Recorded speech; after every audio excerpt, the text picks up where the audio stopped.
Whether it's on the football field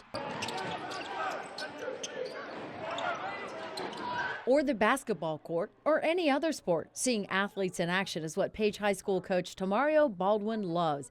He knows when they're playing, they're learning life lessons. It teaches you about team.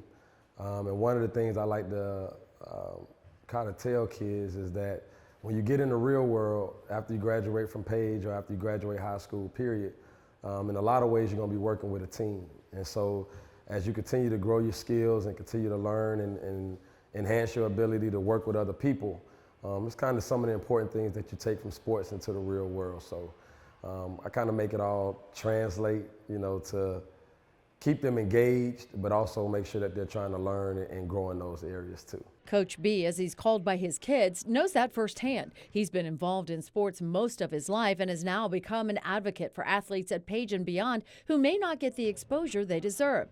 As the recruiting director for the football team, he tries to make those important connections. The main thing I try to do is not only the kids educate them, but you also have to educate their parents. It is a very long process. It's a tough process. But you also have a lot of those kids that aren't 4- and 5-star kids, and they have to work a little harder in building the relationships with college coaches and making sure that they have the right recruiting information. And the ground level to all of that is academics. That's the first and that's the most important thing. Make sure you hold it down for me, all right? All right, yes, sir. All right, my guy. He also knows the importance of social media. Twitter is really big, a really big place of information. It's also an easier way to connect with coaches, DM coaches, email coaches, and college coaches do a really good job of staying active on Twitter so that, coaches like myself and also prospective recruits have the opportunity to meet with them. He has a podcast that gets national attention. It's called The Underrated, and it's a platform for athletes of all ages to share their stories, their motivation, their triumphs, what worked for them, and their disappointments too. I like to kind of use it as a platform to inform, but also give, student athletes an opportunity to talk about life through sports and not sports through life. They do more than run up and down the football field. They do more than score buckets. They do more than score touchdowns.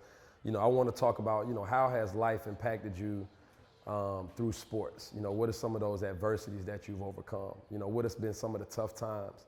What are some of the things that you can, as you get older and you learn from your coaches and you learn from different experiences, what information can you give back to those kids that are trying to follow in your footsteps? Their life while in school matters to him, but he wants them to be prepared for life after graduation too. Like I tell all of them, whether you're an athlete or you're a regular student, I just want to run into you in the next 5 or 10 years, and you telling me that you're doing very well and that you're being successful is enough for me. He says it's why he does what he does every day. Cindy Farmer, Fox 8 News.